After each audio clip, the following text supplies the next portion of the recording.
A reading from the Gospel of Matthew, chapter 6, verses 19 through 24. Do not store up for yourselves treasures on earth, where moths and vermin destroy, and where thieves break in and steal. But store up for yourselves treasures in heaven, where moths and vermin do not destroy, and where thieves do not break in and steal. For where your treasure is, there your heart will be also. The eye is the lamp of the body. If your eyes are healthy, your whole body will be full of light. But if your eyes are unhealthy, your whole body will be full of darkness. If then the light within you is darkness, how great is that darkness? No one can serve two masters. Either you will hate the one and love the other, or you'll be devoted to the one and despise the other. You cannot serve both God and money. This is the word of the Lord.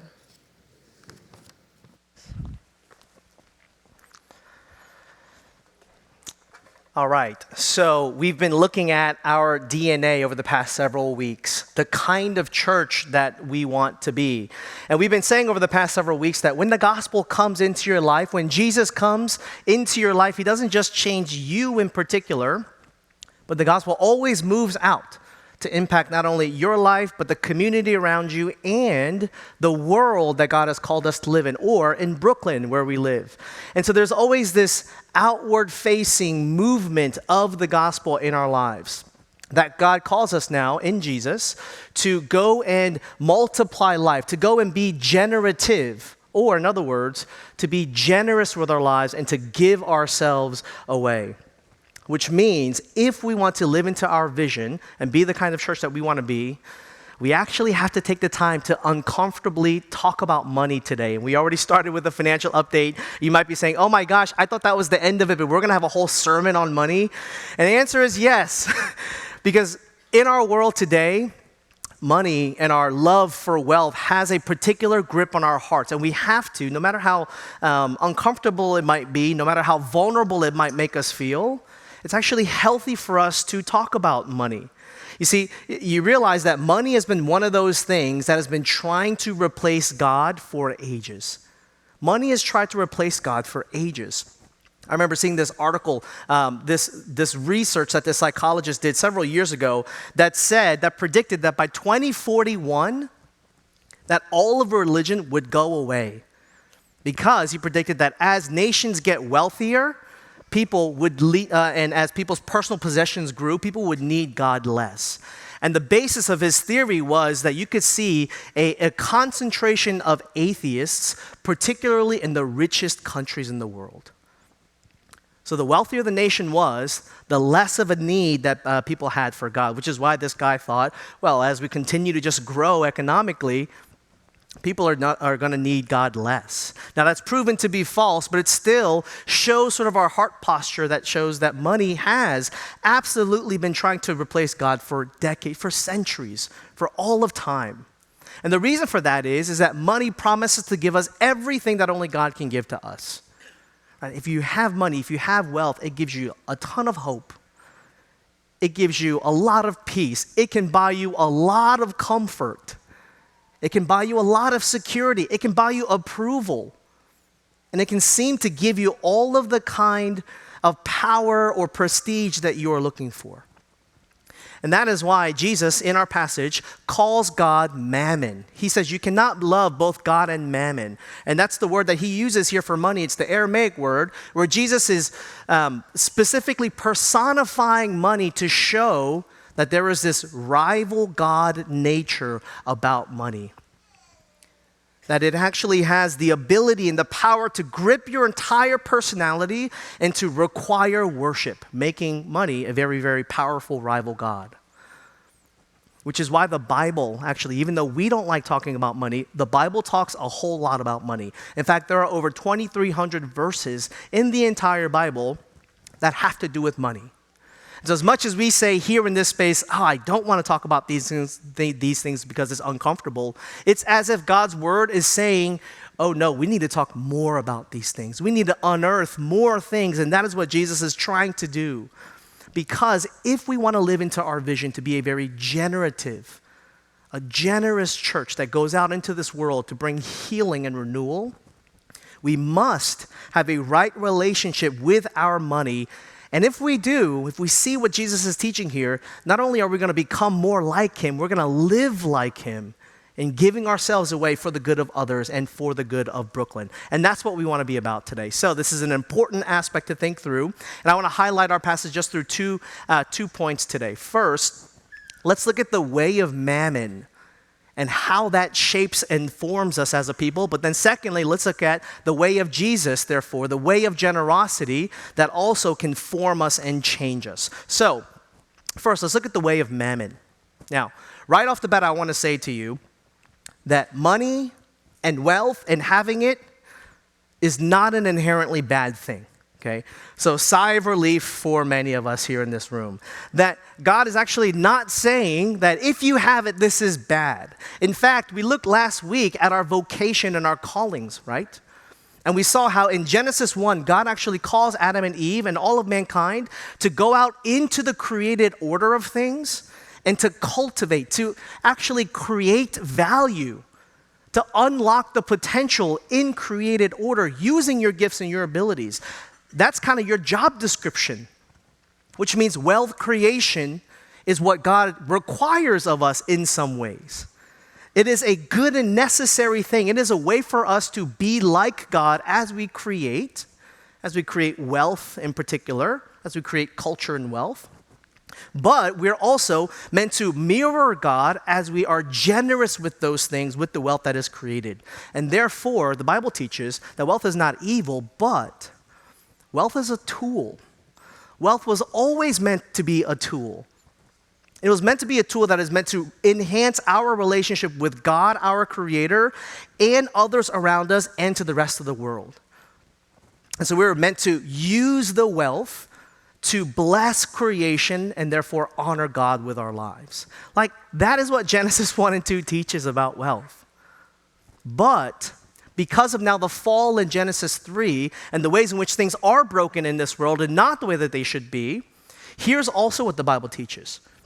That if you are not keenly aware of the power of money over you, you will absolutely be used by it rather than the other way around. That mammon now has the power to use you instead of you using it. That mammon now has the power to turn you into an economic unit or an economic principle rather than formed into the fullness of the image of God. Here's what writer Richard Foster says.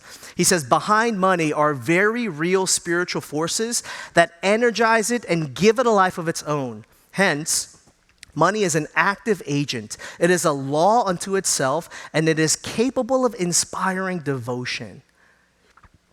And that is what Jesus is actually talking about here in our passage. He's sort of trying to reveal this key spiritual truth to us about our material wealth and money and wanting to open our eyes to the true nature of things. And so he says in verse 19, look with me, he says, do not store up for yourselves treasures on earth where moths and vermin or rust destroy and where thieves break in and steal. Now, what he is saying is that he's saying this now material world that we live in, the created things are horrible investments for us to place our greatest hopes, to place the weightiest and eternal of things like our hearts. Because after the fall in Genesis 3, this world now is moving toward death and decay. That there is now this principle in created order that this material world will ultimately fade away, that it's losing its value over time. And I think we've always felt and experienced the fading nature of the things that we might have, right? Maybe you've experienced that yourself, of how inherently fragile material things and material wealth often is in our lives. You know what's a great example of this? Of the way that there's a fading value in this created world? It's the concept of inflation. Do you know what inflation is? Of course you know what inflation is. The whole world is talking about inflation. But inflation is simply the declining purchasing power over time. The decline of purchasing power over time, which simply means, here's economics 101, that if you have $100 today, in 10 years, that $100 is guaranteed to be worth less, right? Or, in other words, the things that you could buy with $100 today, you will not be able to buy those same amount of things in 10 years or in 5 years, right? It is the decline of purchasing power over time. Now, here is a really depressing picture of the truth and the reality of this idea. So I looked up yesterday, what's the median rent for one-bedroom apartments across all of New York City? What do you think that is? $3,700. I know. Some of y'all act surprised. Some of you are like, oh, that's kind of cheap. Where can I get that? $3,700 for median rent here in this city this year in 2026. Now, in order to compare it to see what it was over time, and not to cherry pick, I went back and I found an actual ad for an apartment in the West Village in the newspaper called The Village Voice from 1943. And guess how much it was for a month's rent in the West Village? $89. Guess what the median rent was in Brooklyn in the 1940s? Okay, not $12. But not that far, $40 a month. $40 a month for a month's rent in all of Brooklyn. I mean, that's an insane idea. That means that if you took those $89 or $40 from 1943 and you kept it in your mattress over all of these years, do you know what that money would get you today? Like, barely a pie of pizza, right? I heard that they're charging like $98 to get to MetLife Stadium right now because of the World Cup, right? That's just traveling from New York City to New Jersey. I don't even know if you can find an Airbnb anywhere on the East Coast that is charging $89 for one night, let alone an entire month in the West Village. Right? That is the idea of inflation. That is the principle that shows to us that in this world, things only get smaller. Value decreases over time, and therefore, you need more and more of it in order to satisfy the same need. And you probably have experienced this in yourselves, right? You get the thing that you thought was going to be so fulfilling, and then finally you get it, and you realize, oh, this isn't enough for me. Right, have you thought that? I talked about this before, but you know when you were a kid, you thought $1,000 was so much money. And then you get a little bit older, and you're like, actually, I need like $10,000. That's kind of more money. And then you move to the city, and you're like, you can't even live off of $100,000 here. You need like $1 million or so. And then as you grow and you grow in your career, you're like, actually, like I kind of need like $10 million to be comfortable here. And I know that that's sort of happened whether it's with money or anything else, where we've experienced needing more of it and not being fulfilled. And we know this, and yet we still constantly put our hope and our faith and our trust in wealth and money, don't we? And that is the very seductive, blinding nature of what mammon is, what Jesus is trying to reveal to us. That it blinds us to the truth and it hooks us by giving us all a sense of this false hope and false security of thinking, if I had a little bit more, then I will finally be happy or I will finally feel secure in my life. Right? That's one of the greatest lies of mammon that says, trust me, once you've earned this, once you've saved this, once you've gotten to this level of income, then your life will finally be at rest. You will finally feel safe. You will finally feel secure. Here's a quote from Robbie Holt, who's written about these things. He says that in the West, our prevailing economic worldview sees people as self-interested individuals with limitless desires in a limited world who seek to increase consumption and leisure by earning as much money as possible.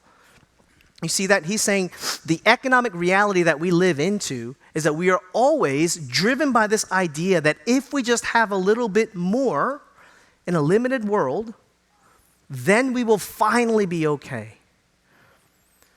And again, here's the problem with that hopefully you can already see. That never stops. That idea of having a little bit more never stops because money and wealth and created things only get smaller, which is why wealth becomes powerfully addictive. It is powerfully addictive. There have been studies that have shown this throughout time, that the more that you get, it has not led to more happiness, right? There was a study done that actually showed that wealth itself only had a very small impact on the happiness of any one person because it only speeds up the hedonic treadmill. It only taps into your dopamine of wanting and needing more. And so the stats that show this is that like back in since 1972, we have all doubled our per capita income. And over that time, the measure of happiness has stayed flat or declined. Not only that, mental health issues has gone up a ton. We all have this wealth addiction here in the United States, here in New York City, in the modern world in 2026. It is powerfully addictive. And the neuroscience actually backs this. If you actually see the brain, you actually see that the brain lights up the same reward circuits.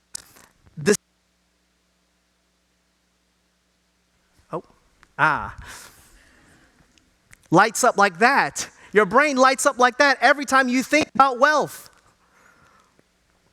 There is this dopamine impact. And here's the insidious part, that it leads to a cycle where you and I can never be generous because you always feel like you just don't have quite enough because you need more. What that is, my friends, is the definition of a scarcity mindset. Not a generative one, not a generous one. And one of the greatest lies that we can often believe is that if I had a little bit more, then I will finally be generous.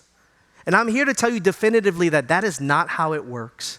Because I've talked to very big donors that just confirm over and over again that it only becomes harder and harder to give the more zeros you add to that check number. That is the lie of what Mammon is trying to teach us.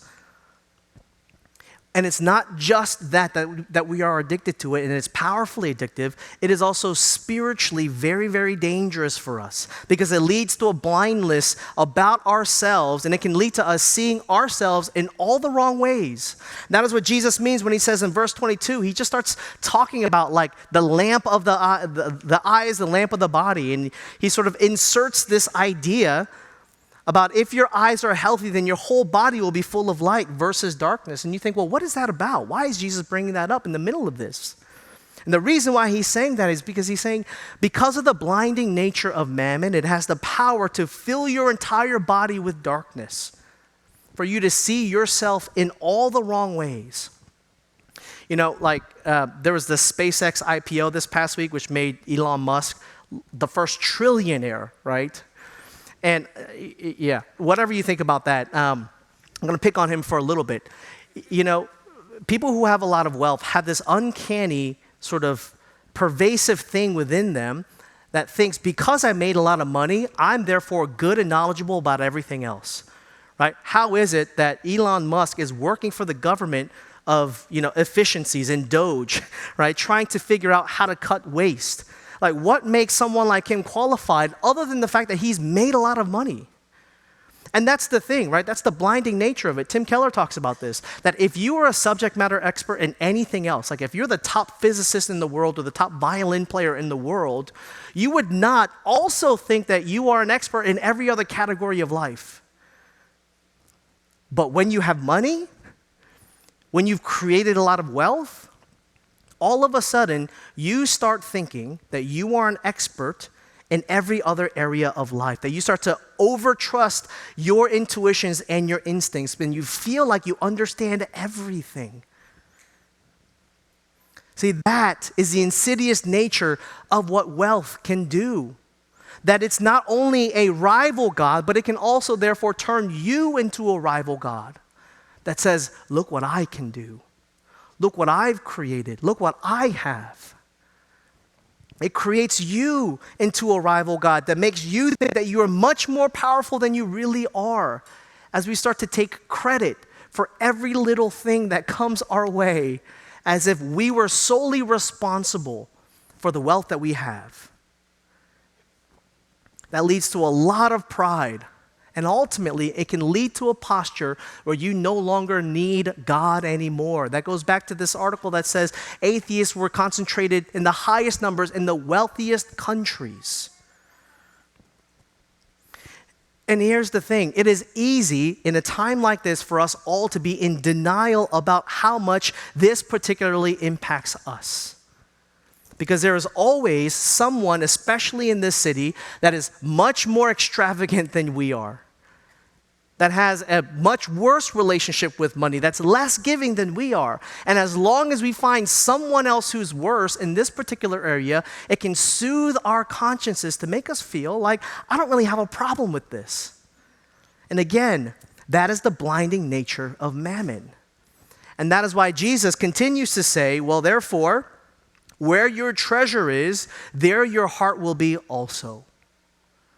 He's not letting us off the hook. He's continuing to press this point, and he's saying, if you want the hard proof in your life of how much we are all tied to our wealth and our money, he's saying, just follow the data.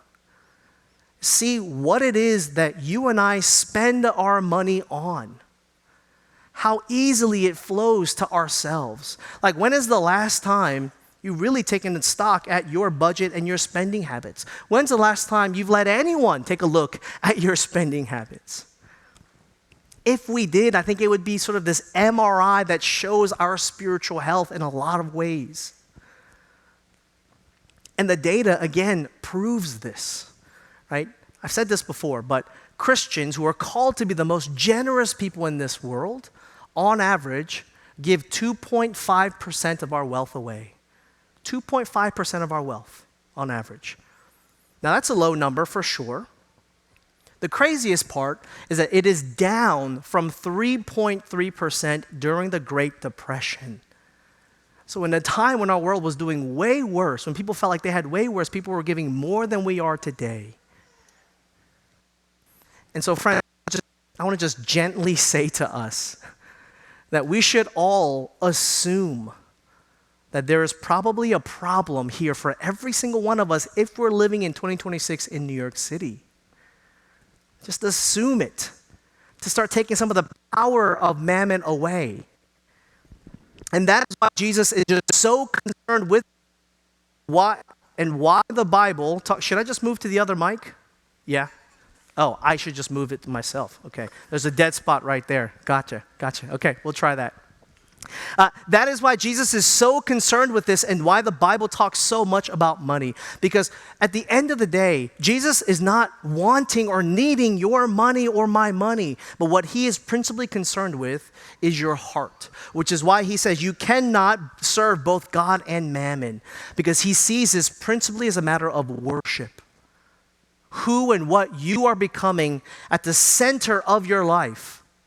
He's saying this is a deep spiritual issue that needs to be rooted out. And the way that we do that is the way of generosity. See, the way to break the power of mammon in your life is so simple. It is simply to give it away. To use it rather than it using you. To use it to bless others and to bless creation the way that God has always intended for us to live. Here's another quote from Richard Foster. He says this, that when we give money, we are releasing a little more of our egocentric selves and a little more of our false security when we give it away. And that is why it hurts so much in order to give money. And that's sort of the thing that Jesus is after. You know, over the past fall, we were looking at the story of the Israelites coming out of slavery, from the hand of Pharaoh in Egypt, into the promised land, into the land of milk and honey. And during that time, God institutes the Old Testament tithing laws. right? These are the laws that God actually commands Israel after he has freed them from slavery and devotion from other gods. And he commands them into the way of generosity as a way to spiritually form them now under a new God, a new Lord that has saved them. And the reason why he commands that is because these people have been under slavery for 400 years, living out the epitome of a scarcity mindset. They had nothing of their own, and so therefore they were never going to be a generous people unless they learned how to deal with the core question of each of their hearts. I was constantly asking, am I going to be okay? Who's going to take care of me? Am I a worthy person? Am I going to be loved? And God institutes the tithe in order to reform them, to give them an answer to that question of their hearts. And so in Deuteronomy 14, God actually requires Israel to set aside 10% of everything that they had as a reminder and an act of devotion and worship to the God who gave them that land. As a reminder to say, this was all mine that I've given to you. And giving 10% was intentional in order to be this choice top 10%, this first part of it. God's not requiring 30, 40, 50, 90% of it. He's saying, no, I want you to keep it. I want you to use it to bless others. But this top 10%, I want you to give to me as an act of devotion and trust. For your heart to be formed in trusting me, the God who has provided you everything that you need in this life, to remind you that I'm the one that has saved you.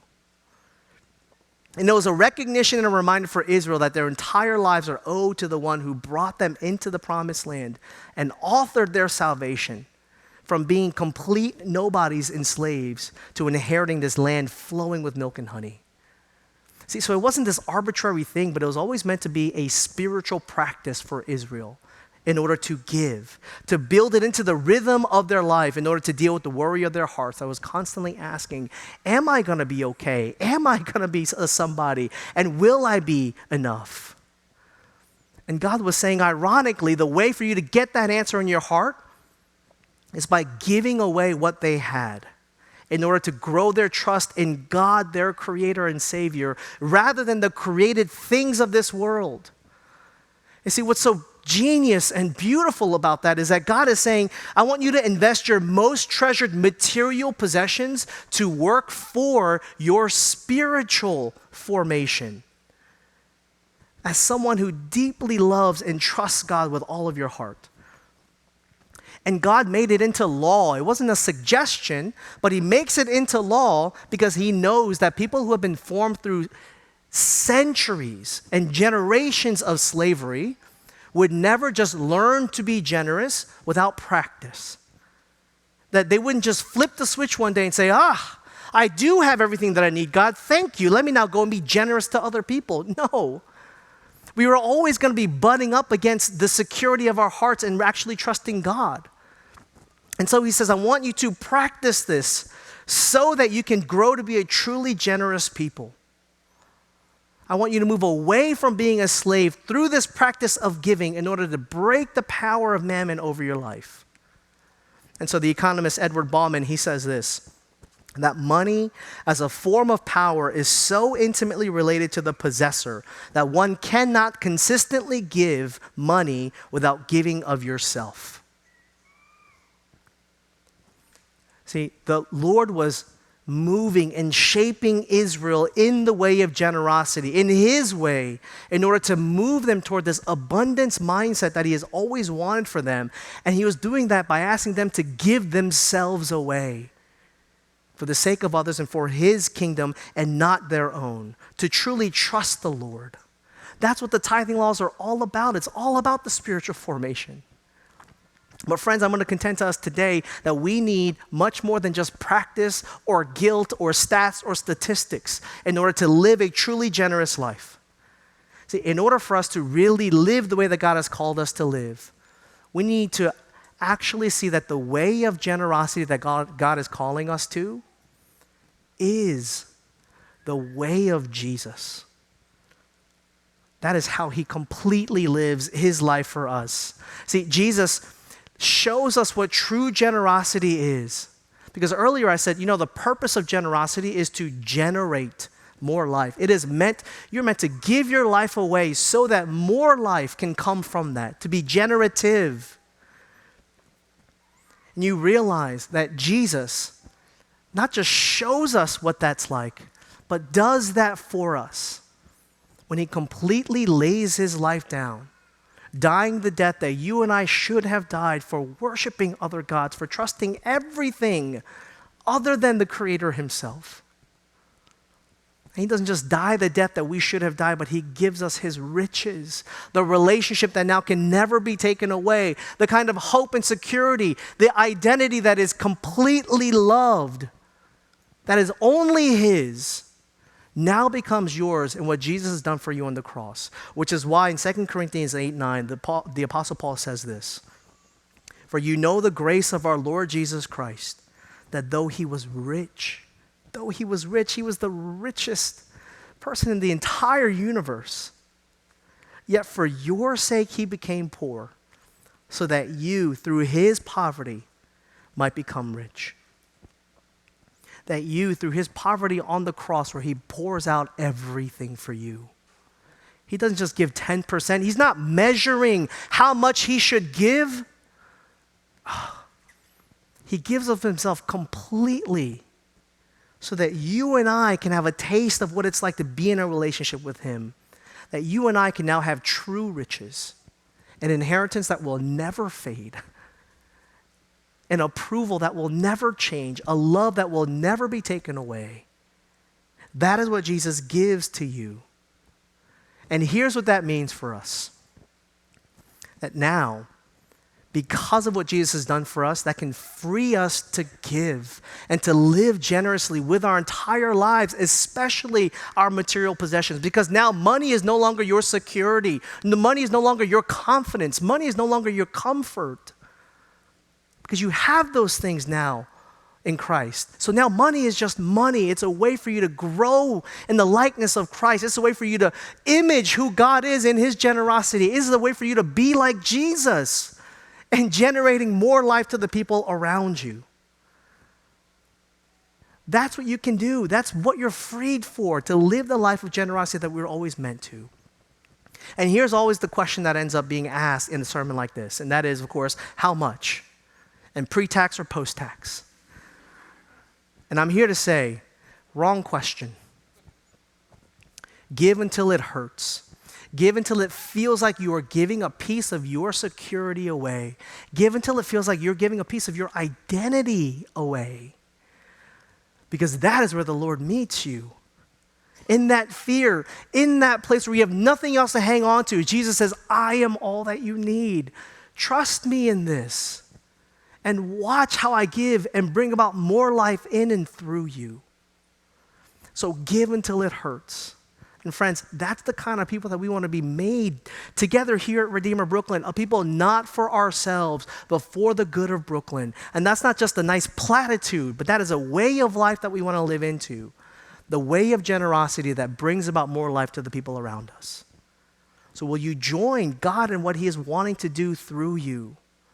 And release the power of mammon over your life. Let me pray for us.